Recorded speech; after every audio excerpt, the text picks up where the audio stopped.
London has so many incredible places to enjoy, whether you're just trying to meet up at the local pub or grab a drink with a friend. But in this episode, I'm going to be featuring 10 secret pubs that you might be walking by every single day and don't even know that they're there. So stay tuned and let's dive in.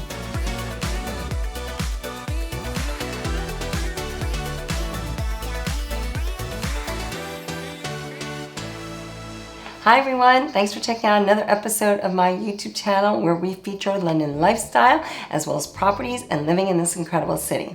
I'm really excited to bring you this episode because we're talking about things that are secret and really you might not have discovered. I've been living here for over 10 years and some of these were a real surprise to me. But in this episode, we're going to be featuring for you 10 secret pubs, or some of them actually I think are more cocktail or drink spots, but I'm sure you're going to love to check them out. So let's dive in. London is home to an array of historic pubs. Many of them are actually tucked away from the main tourist sites that you might not even know exist. They offer a mix of fascinating history, charming atmosphere, and often fantastic food and drink. When you walk off the beaten path, you can definitely find some amazing spots to soak up the history of London and get a great pint or even a cocktail. These pubs offer much more than just a place to drink. They're windows into London's rich and storied past.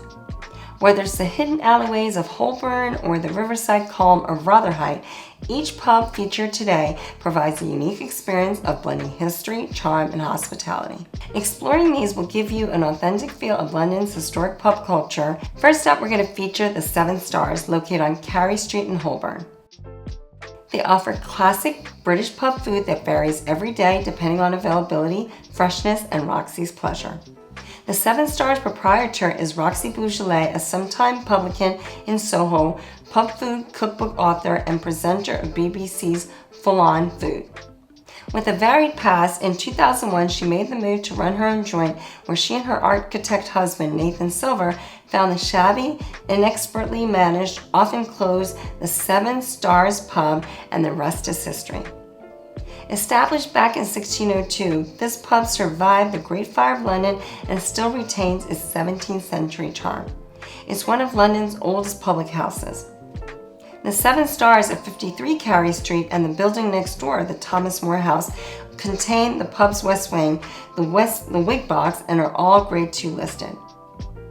It's a popular spot with lawyers as opposite the back of the Royal Courts of Justice, and it's open 7 days a week except holidays. Step back in time to this tiny, characterful pub where you might encounter the resident cat in a rough collar.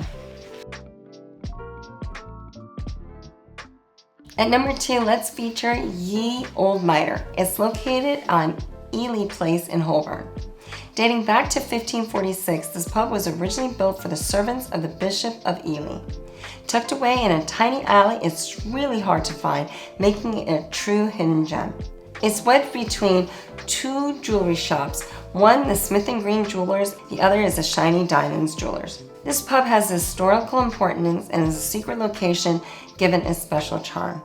It's also famous for having a cherry tree, now supporting the front, that Queen Elizabeth once danced around, or Sir Christopher Hatton. With a wealth of real ales on tap, plus great homemade bar snacks, it's regularly visited by the local office workers who overlook the alleyway from their offices. If you want to stay there a little bit longer, there are board games available as well as a real fire and outside seating. The pub has a small but cozy atmosphere where you can enjoy a pint with minimal tourist interruptions. For more modern history, it was voted in Evening Standard's top pubs to visit in London and was in the Good Beer Guide 2004 to 2019 and is included in Cameron National's inventory of historic heritage. At number 3, we're going to feature the French House. It's located on Dean Street in the middle of Soho. You can visit it for its French bistro-style food. The pub was opened by a German national named Christian Schmidt in 1891 and traded as York Minster. The pub became famous because in World War II it was a meeting place for Charles de Gaulle and the Free French Resistance. The name was changed to the French House after the fire at York Minster in 1984. This is also where Dylan Thomas lost the original handwritten copy of Under Milk Wood in 1953, reportedly leaving the manuscript under his chair. It's a quirky, character-filled pub that serves wine and beer in half pints only. They serve half pints only because of the occurrence in the 1920s when a bunch of rowdy sailors used their pint glasses as weapons and smashed each other over the heads with them.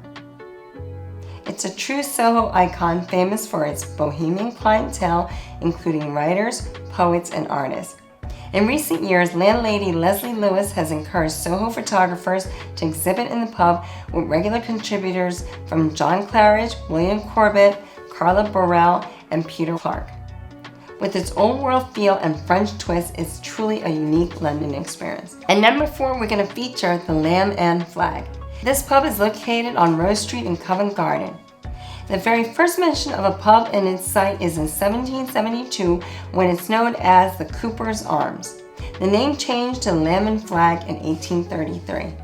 The building's brickwork is circa 1958 and conceals what may be an early 18th century frame of a house, replacing the original one built in 1638.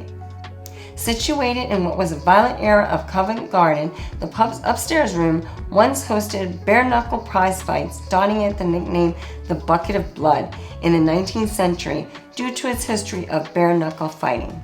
Look out for the plaque on the building, which commemorates an attack on John Dryden in a nearby alley in 1679 when Charles II sent men to assault him in objection to his satirical verse against his mistress, Louise de Querouaille. Charles Dickens is also said to have frequented the pub in the 19th century. Many of the internal fittings are Victorian woodwork or earlier, including a remaining partition, meriting the pub a maximum 3-star rating at Real Heritage Pub. Located in Covent Garden but tucked away down a quiet alley, it offers a glimpse into old London while avoiding much of the tourist crush. At number 5, we're going to feature the Grenadier. It's located on Wilton Row in Belgravia. This 18th century pub was originally an officer's mess for the nearby barracks. The name is said to have been given after young Cedric, a soldier from the barracks who was caught cheating at cards and was punished by being beaten to death. No one knows exactly when this ghastly deed occurred, but it's thought to have been in September, as this is when ghostly happenings are rife. Visitors hang money from the ceiling in an attempt to pay his debt, but poor Cedric seems to remain trapped on Earth. So definitely take a look at the ceiling for all the money attached above the chandelier. The food on offer there is high-quality classics like pies and Sunday roast. Its secluded location in an old cobbled mews combined with ghost stories and the interior make it one of London's most atmospheric pubs. Now, let's continue with the list. At number 6, we've got the George Inn. This is located on Borough High Street, near London Bridge.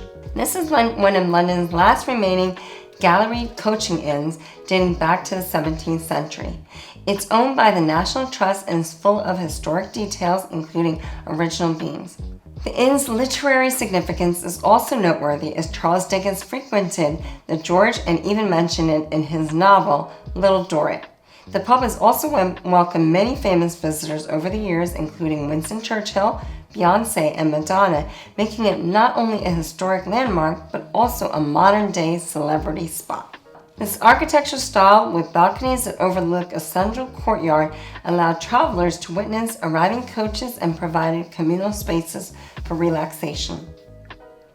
Dating back to the 17th century, the George is a pub that has stood the test of time and continues to welcome all who visit the changing face of London. There's just a 2-minute walk from the popular Borough Market as well, and it's a stone's throw from the Shard and London Bridge, so it's a perfect spot to unwind within the busy tourist attractions. It's also perfect for history lovers who want a quiet drink in a stunning courtyard setting.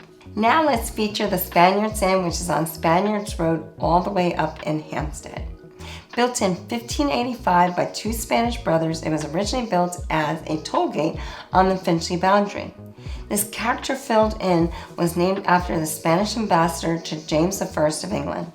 Rumor has it highwayman Dick Turpin was born there, whilst his father was landlord in the early 1700s. There's also a charming walled beer garden that offers ample, comfy seating, sheltered tables, and barbecue facilities for the summer months. Don't worry, they do have patio heating for the winter.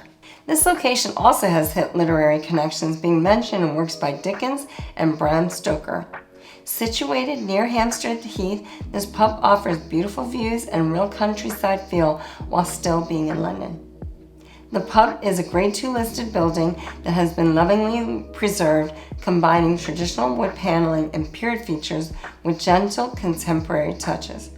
It's perfect for anyone looking for a historic hideaway or after a long walk in Hampstead Heath, which is just 5 minutes away. At number 8, we're going to feature the Mayflower, which is actually located on Rotherhithe Street in Rotherhithe. This pub is said to be the oldest pub on the River Thames. It dates back to 1550 and is named after the ship that took the Pilgrims to America, as it's docked nearby before its journey. In July 1620, the Mayfair ship took on board 65 passengers from its London home port of Rotherhithe onto the River Thames. They sighted land on 11th of November 1620, and they anchored in Cape Cod, further north than the original destination of Virginia, due to strong winter seas. The pub has a strong maritime theme with views over the Thames. Seafood is a specialty here, including a hefty fish platter for the hungry visitor. Back in the 1880s, seafarers docking at Rotherhithe with little time to spare were able to order a pint and a postage stamp here at the Mayfair, formerly the Spread Eagle. On the Thames at Rotherhithe, here where the Mayflower was originally fitted out, there has always stood a Spread Eagle pub. And when seafaring men step ashore, the first place they make for is this 18th century inn, which was rebuilt after a fire 200 years ago. But they don't always come here for a pint. The Spread Eagle is the only waterside pub that's also a licensed post office.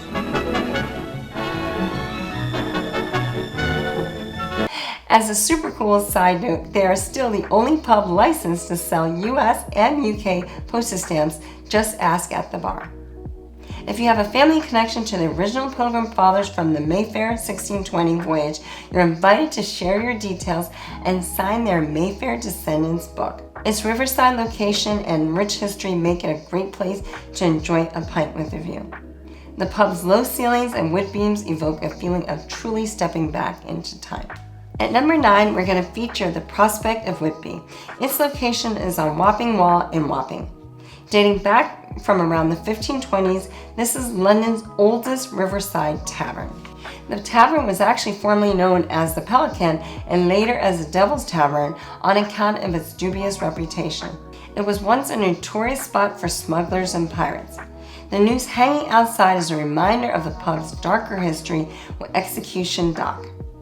Other notable customers have been Charles Dickens, which seems to have definitely gotten around the pub scene of his day, Samuel Pepys, Judge Jeffreys, and artists Whistler and Turner.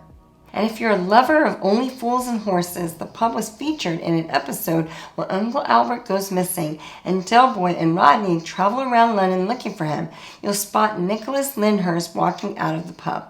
Its original flagstone floor survives, and the pub also has a rare pewter top bar as well as old barrels and ship masts built into the structure. The pub features 18th century paneling and 19th century facade. Most of the pubs have spectacular views over the River Thames, including the beer garden and the first floor balcony and terrace.